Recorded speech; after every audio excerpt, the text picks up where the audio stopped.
오늘 하나님 말씀은 누가복음 22장 24절에서 32절입니다. 쉬운 말 성경으로 먼저 제가 봉독을 하겠습니다. 제자들 사이에서 누구를 가장 큰 사람으로 여길 것인지를 놓고 논쟁이 벌어졌다. 그것을 보고 예수께서 제자들에게 말씀하셨다. 이 세상에서는 왕이 백성들 위에 군림하며 권력을 부리는 세도가들도 자기들 스스로 백성에게 은전을 베푼다라고 말한다. 그러나 나의 제자된 너희는 그렇게 해서는 안 된다. 너희 가운데 가장 큰 사람은 가장 어린 사람과 같이 되어야 하고 또 너희 가운데 다스리는 사람은 남을 섬기는 사람과 같이 되어야 한다. 누가 더 높은 사람이냐? 식탁에 앉아있는 사람이냐? 시중을 드는 사람이냐?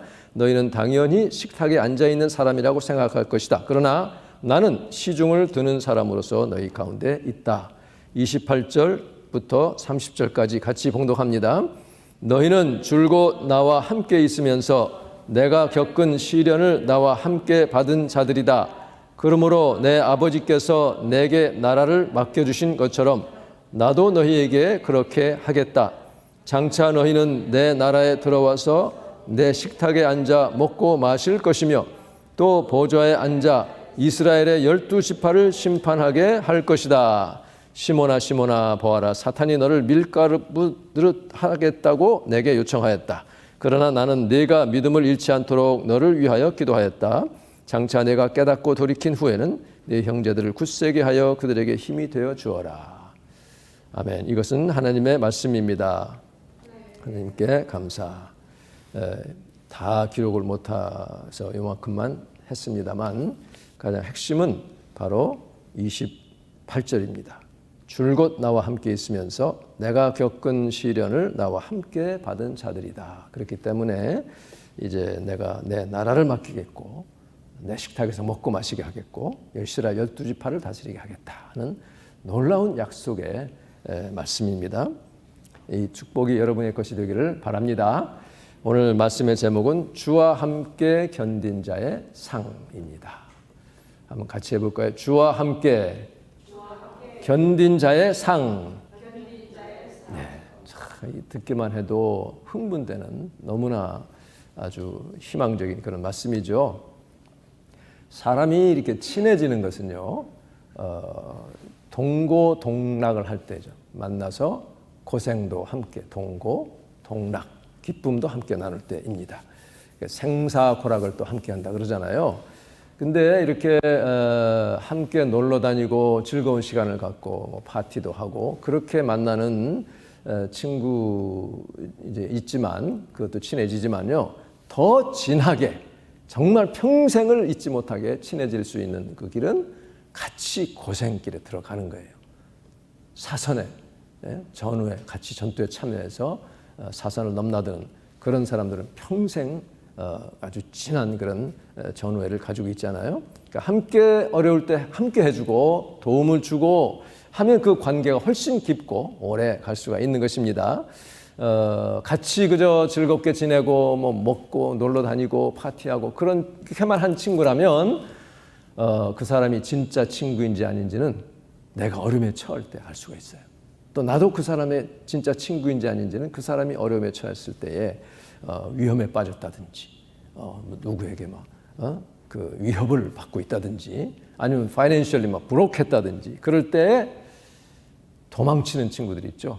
막 돈을 풀고 이렇게 뿌릴 때는 많이 모였다가 내가 갑자기 어려워졌다 그러면 나한테 도움 받으러 오지 않을까 싹 숨어버리는 그런 경우들 많이 보잖아요. 예수님이 제자들에게 하신 말씀, 이 약속의 말씀은 우리 예수님 따르는 주님의 백성들은 누구나 듣고 싶어하는 정말 아주 귀중한 말씀입니다. 이 말씀이 뭐냐면 너희는 나의 모든 시험 중, 나의 trials, 나의 그 어려운 일들, hardship 이런 것들 가운데서도 항상 나와 함께했다. 사실 12 제자들 모였잖아요. 모였을 때에 근데 다른 방법이 없어요. 예수님 떠나면 끝나는 거니까. 계속해서 함께 지냈어요. 물론 제자들이 그 당시에는 예수님이 장차 메시아로 등극하면 나도 한 자리 하지 않을까 그런 기대도 있었지만 그러나 예수님은 그런 것을 뛰어넘어서 또 나를 다 버릴 것을 알고 계셨지만 베드로가 나를 부인할 것. 여기 지금 읽은 본문 바로 다음 절에 네가 나를 3번 모른다고 부인할 것이다. 사탄이 밀가부르듯 하려고 너를 청구했다. 마치 욥의 시험을 한 것과 같은 사탄이 이렇게 시험한 것을 말씀하셨죠. 그러나 이미 돌이킨 후에는 하고 말씀하셔요. 다른 제자들을 굳세게 해라. 벌써 그 앞을 내다보시고 하는 말씀입니다. 그러니까 이 제자들도 주님을 다 버리고 떠날지라도 베드로는 자기를 모른다고 부인할지라도 다시 회복할 것을 보시고 지금 이렇게 약속을 주시는 거예요.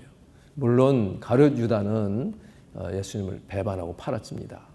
그 가룟 유다를 향해서는 예수님은 마지막 기회를 지금 주시는 거예요. 회개할 기회를 주십니다. 그 전에 이 전에 최후의 만찬장에서도 이미 나와 함께 손을 넣는 자가 나를 팔 것이다. 그 사람에게는 화가 있다 하면서 너무나 간절하게 애절한 마음으로 표현을 하셨는데 여기서는 마지막 기회를 주셨지만 이미 누가복음에 보면 그 앞에 22장 그 앞부분에 보면 사단이 이 가룟 유다의 마음속에 이미 들어갔어요. 들어가서 예수 팔려는 생각을 집어넣은 것을 보게 됩니다. 그러니까 12고을 다스릴 때는 이제 유다가 없어지면 그 다음 마띠아를 통해서 사도행전에 나오는 것처럼 마띠아를 통해서 이렇게 세울 것을 내다보시고 하는 말씀이죠. 우리가 부족하고 연약하고 정말 예수님의 뜻대로 내가 살겠습니다. 예수님 제자로 끝까지 따르겠습니다. 했다가도 조금 어려운 일 있으면 뭐 도망치고 그렇잖아요. 넘어지고 하잖아요. 그럼에도 불구하고 우리는 이렇게 주님 앞에 나와 있어요. 그것을 보시고 내가 너에게 큰 권세를 줄 것을 약속하고 계십니다. 여러분 그 약속을 받아 누리는 여러분 되시기를 바랍니다. 여기 보면요, 이 예수님께서 이 베드로 같은 경우 또 제자들 같은 경우 우리 인간의 생각으로는 네가 그렇게 나를 좋다고 따라다니더니 나를 배신해? 도망가 다? 나를 모른다고 해? 이 괘씸한 것들 하고 혼꾸녕을 좀 낼 것 같은데 예수님은 그렇지 않으십니다. 다 용서하시고 회복을 시키시는 거예요. 이것이 얼마나 주님의 은혜인지 모릅니다. 누가복음 이 19장부터 보면요. 지금 그때 이제 예수님과 함께 예루살렘에 입성하잖아요. 예수님은 나귀 타시고 입성하시면서 그 한 주일 동안 제자들은 감정의 롤러코스터를 탑니다. 지금 예루살렘 입성할 때는 최고점이에요. 호산나 찬송하리로다 오는 다윗의 나라여 하면서 이스라엘의 임금을 환영합니다. 그 임금 환영하는 그 무리 속에 자기들이 다 같이 이렇게 껴 있으니 예수님과 함께 자기들도 환호를 지금 받잖아요. 최고점이에요. 그런데 그 다음부터는 뭐 도전을 받습니다. 예수님이 성전 청결케 하니까 사람들이 모여가지고 지도자들이 너 무슨 권세로 이런 일을 하느냐? 그 다음에 또 가이사에게 세금 바치는 게 좋습니까? 안 바치는 게 좋습니까? 올무에 잡으려고. 그 전에는 간음 중에 잡힌 여인을 딱 데리고 와가지고 이거 돌로 쳐 죽이라고 했는데 할까요 말까요? 전부 지금 예수님을 도전하고 이렇게 올가매려고 하는 그런 일이 있죠. 지금 최고점에 이르렀다가 이제 최후의 만찬장에서는 내 살과 피를 내어준다. 내가 죽을 것을 지금 말씀하시잖아요. 그렇게 말씀하시면서 하나가 나를 팔 것이라 하니까 지금 제자들 마음이 지금 저점에 내려와 있습니다. 이제 최저점은 예수님이 십자가에 달리신 것이지만 이렇게 저점에 내려온 그 착잡한 분위기에 그런 가운데서도 본문을 보면 오늘 이제 24절에 보면 그렇게 바로 앞에 예수님이 최후의 만찬을 하시고 났는데 제자들 사이에서 누가 가장 크냐, 누구를 가장 큰 사람으로 여길 것인가 논쟁을 또 벌이는 거예요. 그러니까 뭐냐면 지금 며칠 전 예루살렘 입성했을 때의 그 환호 이것을 지금 다시 뭐라고 그래요? 소환합니다. 그래서 다시금 메시아 왕국을 지금 그리면서 자 예수님이 임금으로 등극을 하시면 누가 가장 높은 자리에 오를 것인가 하면서 서로 옥신각신 다투는 것입니다. 이게 제자들이 철이 없어도 너무 없어요. 근데 그게 바로 우리의 모습이에요. 교회에서 어떻게 누가 높은 자리 갈까? 그것 때문에 막 싸움 일어나고 안 뽑아주면 또 장로 선출할 때 시험에 들고 그 뽑게 해달라고 막 또 정치도 하고, 응? 교단 그 총회 그런 게서도 그런 일이 일어나고, 이 다 우리 못난 우리 인간의 모습입니다. 다 그것이 나의 모습이죠. 누가 더 높은 자리로 올라가겠느냐 할 때 예수는 뭐라 그랬어요? 너희들 이 세상에서는 임금이 좌지우지하고 그 밑에 세도가들이 막 세도를 부리면서도 나는 은인이다, 너희들에게 은전을 베푼다, 이렇게 딱 앉아서 그런 자세를 하고 있지 않느냐. 그러나 나는 너희들을 섬기는 자로 와 있다. 제자들이 할 말이 없어요. 그 선생님, 스승이 지금 섬기는 자리에 있다고 하시니 자기들은 더 이상 할 말이 없는 것입니다. 이렇게 지금 막 올라갔다 내려갔다 하는 그런 그 롤러코스터 중에 예수님이 이 약속을 해주시는 거예요. 자, 여기 보세요. 아주 희망적이고 어떻게 보면 뜬금없는 약속인데 예수님이 하신 말씀을 가만히 한번 들여다봅시다. 자, 28절에 너희는 예를 들어서 내가 승리한 순간 기적을 베풀고 하나님의 아들인 것을 입증하고 한 그런 때에 나와 함께 있었기 때문에 내가 이 아버지의 나라를 너희들에게 주겠다. 그렇게 말씀하지 않았습니다. 그런 말씀이 아니에요. 누가복음 10장에서도 예수님은 뭐라고 그러셨어요? 제자들이 70명이 돌아와가지고 주의 이름으로 귀신을 쫓으니까 다 떨더이다 하고 그렇게 기쁜 소식을 전하니까 그래, 사단이 떨어지는 것을, 번개처럼 떨어지는 것을 내가 보았지. 그렇지만 그렇게 사단이 굴복하는 것으로 기뻐하지 말고 너의 이름이 하늘나라에 기록된 것으로 기뻐하라. 제자들 이렇게 좀 가라앉혔어요. 예. 주님은 우리를 인정하실 때에 우리가 승리의 순간 막 그냥 이기고 막 승리하고 사람들에게 인정받고 높임받고 그때를 보시는 게 아닙니다. 어려운 순간, 정말 힘들 때 우리 주님과 함께 있었느냐. 주님이 지금 도전받고 이렇게 막 사람들에게 배척을 당하고 그리고 심지어는 예수를 죽이려고 모의하는 그때에도 지금 떠나지 않고 있었으니 그러니 내가 너희들에게 아버지께서 내게 물려준 그 하나님의 나라 너희들에게도 주겠다 약속하십니다. 그 하나님의 나라라고 하는 것은 예수님이 이 땅에 오시면서 회개하라 천국이 가까웠느니라 하고 하나님 나라를 선포하셨죠. 그리고 그 나라를 이제 우리에게 또 그 사명을 주시겠다는 거 아니에요. 우리가 천국을 선포하고 하나님 나라 확장하고 너희들이 사는 이 지구상에서 이 나라를 키워나갈 그 사명, 그런 특권을 우리에게 주신 겁니다. 그러면 영원한 하나님 나라 가가지고는 이제 천국 잔치에서 먹고 마시고 나와 함께 영원히 그렇게 즐길 것이다. 그런 약속도 우리에게 하신 거 아니에요? 그래서 이 12지파라고 하는 것은 영적인 이스라엘을 가리킵니다. 이 12제자에게만 주신 말씀은 아니에요. 우리 주님을 따르는 자들은, 주님을 따르는 제자들은 이 영적인 이스라엘을 다 다스리고 거기서 가꾸고 아담에게 주님이 명하신 것처럼 이 땅을 지배하며 정복하고 다스리라 했는데 정복하고 지배한다는 것이 컨트롤하고 그렇게 하는 것이 아니라 사랑으로 지금 섬기면서 하나님 나라 일을 이렇게 이루라고 우리에게 주신 것입니다. 그래서 요한계시록 3장 20절에 보세요. 볼지어다 내가 문 밖에 서서 두드리노니 누구든지 내 음성을 듣고 문을 열면 내가 그에게로 들어가 그와 더불어 먹고 마시고가 빠졌지만 먹고 마시고 그는 나와 더불어 먹고 마실 것이다. 그 약속을 하신 것처럼 천국의 잔치에 들어갈 것을 약속을 하셨어요. 여러분 그 천국 잔치 맛보고 싶지 않으세요? 저는 가끔씩 생각합니다. 제 아내가 맛있게 음식을 해주지만 이 음식보다 더 맛있는 게 있을까? 그런 생각 해보면 진짜 막 가고 싶어요. 빨리 먹고 싶어요. 이 과일, 천국 과일 맛이 어떤가? 어떤 때는 어쩌다가 한 번씩 이 맛있는 복숭아 있죠? 백도. 미국에서는 잘 구하기 힘들어요. 그 맛 안 나는데 그거 먹을 때 이 천국 맛인 것 같아요. 근데 천국에서 먹는 것은 그것과는 비교할 수 없이 맛있는 거 아닙니까? 어떤 음식이든 간에 맛있게 먹고 마실 것을 약속을 하셨어요. 얼마나 정말 희망적인지 모릅니다. 천국 가면 바울도 보잖아요. 그럼 저는 바울 선생님에게 어떻게 해서 그렇게 신령한 은사를 다 받으셨습니까? 어떻게 그렇게 주님을 만나고 3층전까지 올라가고 그렇게 했는지. 베드로를 만나면 그가 막 좌충우돌 우당탕탕 그야말로 했지만 얼마나 예수님을 사랑했습니까?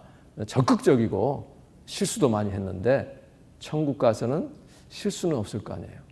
야, 베드로 따라다니면서 나도 좀 사고는 안 치고 그죠? 좀 배우고 싶은 생각도 납니다. 왜냐하면 천국에서 이 일이 주어질 거 아니에요. 뭔가 다스리고 할 그 일을 아주 재미있게. 천국에서 일은 아무 스트레스가 없는 거죠. 아무 부작용이 없고 그거 하고서 피곤한 것이 없는 거 아닙니까? 누구 눈치 볼 것도 없고 그냥 하고 싶어서 너무나 신나서 하는 그런 일들 빨리 하고 싶습니다. 여러분이 한 주일 이렇게 지날 때 보시면 이제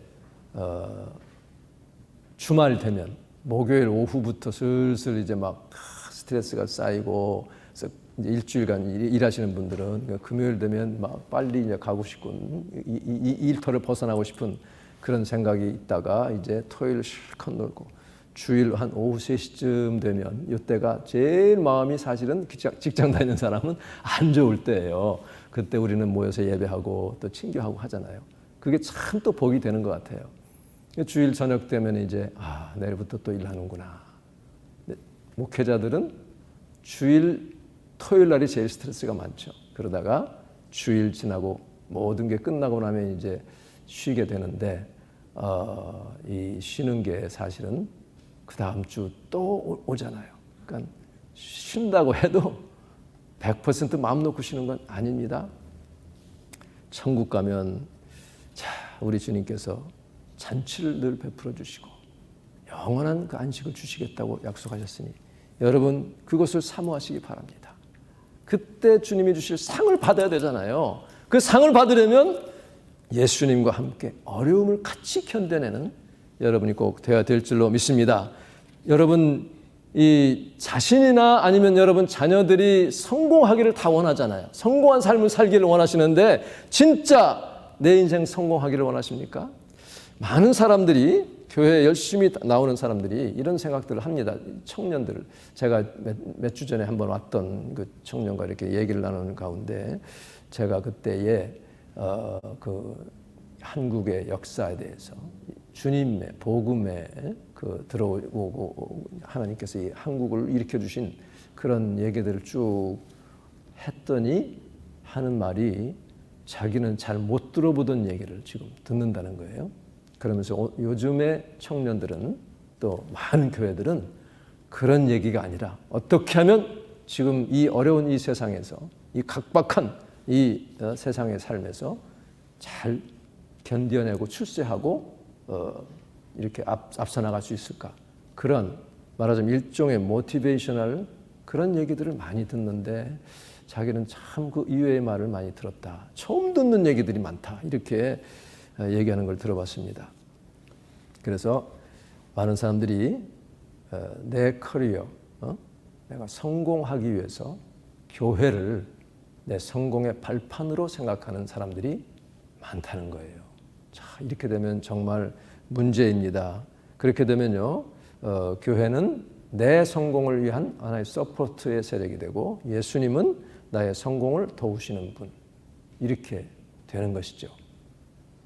예수님이 나의 목표, 나의 개인적인 성공을 향한 어떤 그것을 도우시는 그런 분으로 지금 생각하며 사는 사람이 많습니다. 그러나 진정 성공한 삶을 살려면은 주님이 받으시는 이 세상 끝날 때에 다 사라져버리는 태워 없어지는 그런 것을 우리가 추구해서는 안 되는 것이죠. 금과 은과 보석으로 집을 짓느냐 아니면 나무나 풀에 풀을 짓느냐. 불이 와서 그것을 다 한번 지나갈 때 공적이 태워 없어지는 것 아니고 영원히 하늘까지 남는 그런 일을 추구하면 그것이 예수님이 내 인생을 종합평가하셔가지고 그래 너는 잘했다. 너는 성공한 인생이다. 그 도장을 받아야 되잖아요. 그래 네가 이 땅에서는 좀 출세했고 돈도 많이 벌었고 사람들이 추앙했고 나도 저렇게 되고 싶다 했는데 너 천국에 가져갈 게 없네? 이렇게 되면 그건 성공한 인생이 아니죠. 많은 책들이 이 진짜 성공이 아닌 이 세상에서의 가짜 성공을 추구하는 그런 책들이 참 많습니다.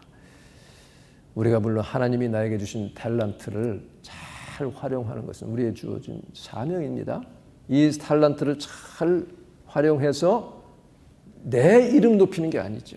내가 안락하게 살고자 하는 것이 아니라 하나님의 이름을 높이고 하나님의 나라를 세우는 그 하나님의 나라 권세를 우리에게 주셨기 때문에 그 목표를 가지고 다름질하는 여러분 되시기를 바랍니다. 그래서 예수님이 이 땅에 오셔서 하나님의 나라를 선포하시고 확장시키신 것처럼 우리에게 그것을 주셨으니 우리도 이 땅에 있는 동안에 그 나라를 섬기고 선포하고 확장시킬 의무가 있고 특권이 있는 것 얼마나 감사한지 모릅니다. 이 같은 삶은 이 교회 공동체와 떼어서 생각할 수가 없어요. 왜 교회? 왜 그렇습니까? 예수님이 피의 값을 치르시고 사신 게 그의 몸이기 때문에 그렇습니다. 그래서 성경은 교회는 그의 몸이요 예수님은 교회의 머리라고 하셨어요. 지구상에 크든 작든 저 구석에 아무도 알아주지 않는 교회이든 간에 모든 교회당 하나하나들은 예수님의 핏값이 있는 교회입니다. 우리 맨하탄 세교회도 예수님이 피로 값주고 사신 교회예요. 이 교회에 지금 깔린 주단 여기 덮여있는 상보 여러분 앉은 의자 바닥 등 보혈을 상징하는 색깔 아니에요. 얼마나 이게 귀한 건지 모릅니다. 주님의 보혈이 있는 교회이기 때문에 이 교회를 세우고 교회를 이렇게 정말 강화시키는 그 일에 힘쓰는 자는 정말 복된 자입니다. 여러분은 정말 복된 자입니다. 할렐루야. 예. 제가 사실 이 교회라고 하는 것이 우리 사람의 생각대로 이렇게 하자 해서 되는 게 아니에요. 물론 그렇게 하는 교회도 있겠지만 정말 주님이 인정하신 교회는 주님께서 사명 주시고 주님이 부르셔서 세우시는 것이 주님의 교회 아닙니까? 처음에 이제 몇 분이 같이 예배 드립시다 할 때는 교회 생각이 없었는데 그럼 우리 기도합시다 하면서 기도하는 가운데 한 달쯤 지났을 때에 언뜻 교회 이름이 떠올랐어요. 그래서 그날 저녁에 이제 같이 둘이서 가정 예배할 때 이런 얘기했습니다. 교회 이름이 맨하탄 세교회로 떠올랐는데 그랬더니 아이고 나도 그 이름이 떠올랐는데 그러니까 서로 지금 모르는 상태에서 자기만 받은 줄 알고 내놨는데 그 이름이 떠올랐고 영어 이름이 간단히 맨하탄 뉴처치로 이렇게 정해졌습니다. 예배당 어떻게 되었는지는 뭐 많이 들으셔서 여러분이 더 이상 얘기는 안 하겠고요. 홍해를 가르는 것 같은 기적 또 요단강 건너는 그런 기적들 참 제사장들이 요단 강물에 발을 담글 때에 강물이 끊어지는 그런 기적도 우리가 체험을 했습니다. 그래서 정말 하나님의 은혜로 이렇게 팬데믹 기간 2년 반 정도를 잘 견뎌냈잖아요. 어떤 교회는 교회 재정이 어려워지니 그저 바닥나기 전에 목사님 한 두어 달 좀 드릴 게 남았으니 그거 받으시고 이제 그만합시다 하는 그런 분도 있었습니다. 예, 이게 선한 마음이지만 어떻게 그런 믿음으로 교회를 세울까? 교회에 사명이 있고 하나님의 부르심이 있으면 그게 확실하면 주님 바라보고 나가는 거예요. 2달치 있으면 그거 가지고 계속 기도하면서 나가면 또 2달, 또 2달 그렇게 나가는 거예요. 이제 여리고성이 무너질 차례입니다. 여러분, 지난 4년 전에 제가 이 여리고성 말씀을 하면서 이렇게 말씀드렸죠. 이제는 버티게 들어간다 했는데 얼마 후에 이제 팬데믹이 닥쳤잖아요. 그래서 2년 반을 지금 하나님의 은혜로 잘 버텨내고 있습니다. 여러분들이 정말 예수님께 칭찬 받으실 분들이에요. 주님께 인정받고 칭찬을 듣는 여러분 되시기를 바랍니다. 만일에 미리 걱정해서 또 뭐 이렇게 하면 나중에 무슨 상이 있겠어요? 끝까지 믿음을 지키며 나가는 것이죠. 여리고성이 어떻게 무너졌어요? 6일 동안 다 입을 닫고 한 바퀴 돌았어요. 하루에 한 바퀴씩. 6바퀴 돌았고 제7일에 또 이때는 6바퀴를 아무 말 없이 돕니다. 그냥 아무도 구시령되지 않고 아무 소식 없어요. 6바퀴, 12바퀴 다 돌 때까지 벽돌 한 장 떨어나가지 않습니다. 아무 소식이 없어요. 순종의 축복입니다. 맨 마지막 7번째, 그러니까 총 13번째 돌을 때에 하나님께서 소리 지르라 하시니까 그때 한꺼번에 와르르 무너지는 역사가 있었습니다. 지금 우리가 몇 바퀴째 도는지는 몰라요. 그러나 하나님께서 우리가 믿음으로 순종하며 이겨나가면, 견뎌내면 주님이 역사하실 줄로 믿습니다. 지금도 역사하고 계시는 중입니다. 엘리야의 경우에는 7번 기도하고 나니까 손바닥만한 구름이 보였죠. 6번까지는 아무것도 보이지 않았어요. 그 손바닥만한 구름을 보았을 때 엘리야는 큰 폭우의 소리를 영음으로 들었잖아요. 지금 이렇게 가만히 이렇게 생각을 해보니까 여러분, 우리 성도님들은 지금 4년 거의 다 되신 분들이 계시고, 그렇죠? 그 다음에 2년 되신 분이 계시고, 1년 거의 되신 분이 계시고, 이제 3번째, 이제 막 시작하신 분이 계셔요. 참 신기하고 놀랍습니다. 이 팬데믹 기간에 하나님이 지칠만 하면 한 분씩 이렇게 보내주셨어요. 손바닥만한 구름을 중간중간 보여주셨습니다. 이게 날짜를 보니까요, 이게 2년 전에 새로 들어오신 분은 서머 미션 끝나고 우리가 MGMC 맨하탄 토요일 날 찬양 사역고 동참하는 가운데 오셨습니다. 1년 전에 오신 우리 전도 중에 만나신 분도 맨하탄 서머 미션 끝나고 또 맨하탄에서 따로 한인타운 전도하다가 극적으로 만났습니다. 그리고 이번 3주 전에 오신 분도 서머 미션 끝나고 다음 주일에 교회 간판을 보고 기도 중에 찾아오셨어요. 한 분 한 분이 일당천입니다. 얼마나 감사한지 모릅니다. 여러분, 인간적으로는 이렇게 담임 목사인 저와 함께 견디고 있지만 주님과 함께 견디고 있는 거예요. 믿습니까? 우리 예수님이 지금도 살아계셔서 약속의 말씀, 제자들에게 주셨던 약속의 말씀을 주실 줄을 믿습니다. 자, 그러면 다음 한 해까지 1년을 또 기다려야 되나? 그건 아닐 거예요. 왜냐하면 3년을 지금 이렇게 하셨기 때문에 하나님께서 말씀하십니다. 우리에게 정말 천국 잔치를 열어주실 것이고 하늘나라를 다스릴 권세를 우리에게 주시겠다고 말씀하고 계십니다. 이제 저는 뭐 다스리는 거 이런 거보다도 하늘에서 먹을 잔치 음식이 더 지금 먹고 싶어요. 오늘 어제 추석이라 송편도 이제 먹고 할 텐데 정말 여러분 이 주님이 주신 각자에게 주신 사명의 무게를 꼭 아시기를 바랍니다. 가볍게 움직일 게 아니에요. 정말 하나님을 기쁘시게 하는 자. 이게 얼마나 귀한지 몰라요. 이거 가볍게 알면요, 시작할 때는 거의 비슷해. 별로 차이가 없는 것 같아요. 시간이 지나면 확연하게 차이가 납니다. 여러분 한 4년 되신 분들 보면 그때에 비해서 너무나 정말 귀해지고 그때도 귀했지만 정말 은혜가 넘칩니다. 예, 2년, 1년 또 지금 오신 분들 하나님의 은혜가 이렇게 넘치는데 갈라디아 6장 9절 너희가 선을 행하되 피곤하지 않으면 지치지 않으면 때가 이름에 거두리라 그랬어요. 예. 그 때가 바로 하나님의 때입니다. 하나님이 우리에게 지금 막아주시고 뭐 안 열어주시고 이렇게 좀 안 보일 때는 인간에게 맡겨주신 때예요. 그러나 그때는 주님을 바라보고 나아갑니다. 그러다가 하나님의 때가 딱 들어오면 이제 하나님이 내가 여기 있다 하고 일을 하시는 거예요. 가끔씩 하나님이 이렇게 일을 하셨습니다. 안 보일 때 안 하신 게 아니에요. 우리 생각이 안 한 것 같지. 여러분 하나님의 시간으로 바뀌면 구체적으로 하나님이 개입하시는데 막을 사람이 없어요. 우리가 외우고 있는 요한계시록 3장 8절 말씀 볼지어다 내가 내 앞에 열린 문을 두었으되 능히 닫을 사람이 없으리라. 할렐루야. 내가 내 행위를 아노니 내가 작은 능력을 가지고서도 내 말을 지키며 주님의 약속의 말씀을 지키고 내 이름을 배반하지 아니하였도다.